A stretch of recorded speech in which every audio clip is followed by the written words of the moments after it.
월가와 외신들은 이번 탄핵 인용 이후 한국 경제의 빠른 정상화를 기대했습니다. 하지만 상호관세 발효까지 닷새밖에 남지 않은 상황에서 리더십 공백 사태가 협상에 어려움으로 작용할 수 있다는 우려도 나옵니다.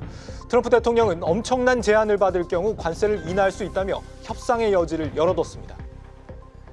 김종학 뉴욕 특파원 연결합니다. 김종학 특파원, 먼저 이번 탄핵 인용에 대한 현지 반응들이 궁금합니다. 어땠나요?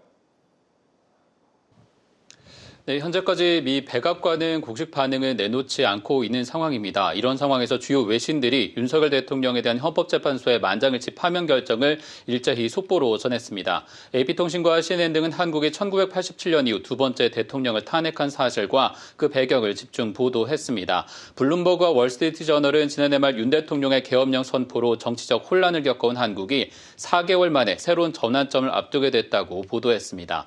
정치 혼란이 장기화하면 한국의 경제 상황을 예측하기 어렵다고 봤던 월가의 평가도 달라지고 있습니다. 시티그룹과 뱅크 오브 아메리카는 탄핵안 인용에 따라 원화에 대한 평가 절하 압력이 크게 줄어들고 하향 안정될 수 있다는 전망을 내놨습니다. 이날 헌법재판소 선고 직전 달러 대비 원화 환율이 한때 달러당 20원 가까이 하락해 지난해 12월 초 계엄 선포 직후 수준으로 돌아섰습니다. 재정정책 등 기초 여건을 지켜내면서 글로벌 신용평가사들이 부여한 우리나라의 신용등급도 안정적으로 유지할 수 있다는 기대도 커지고 있습니다. 그러나 모건 스탠리와 JP모건은 한국이 일회성 이벤트는 수습했지만 도널드 트럼프 행정부의 고강도 관세 부과로 인해 수출 경제가 흔들리는 점을 우려하고 있습니다.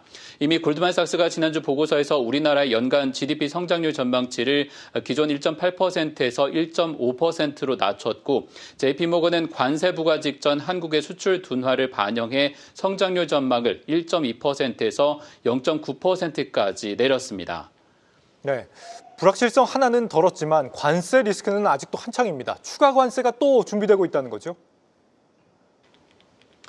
네, 그렇습니다. 도널드 트럼프 대통령이 발표한 고강도 상호 관세로 오늘 뉴욕 증시는 나스닥 지수가 6% 가까이 폭락하는 충격이 이어졌고 미 국채 가격이 치솟는 등 시장엔 큰 혼란이 이어졌습니다.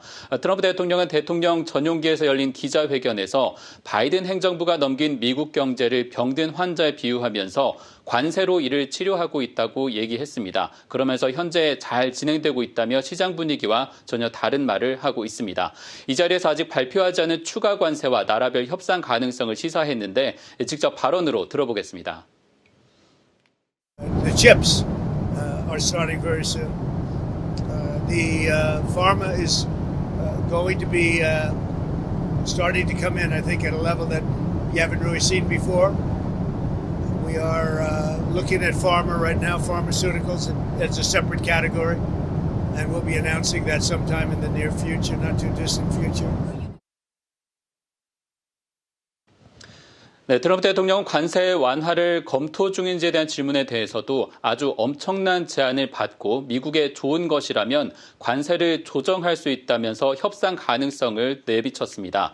이날 오전까지 하워드 러트닉 미 상무장관과 피터 나바로 무역 담당 고문 등 강경파 인사들이 절대 무역 협상을 하지 않겠다는 발언과는 상당히 다른 톤입니다.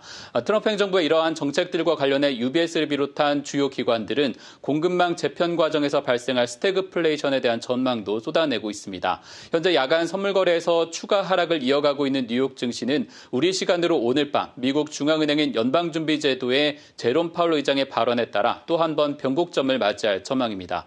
지금까지 뉴욕에서 전해드렸습니다.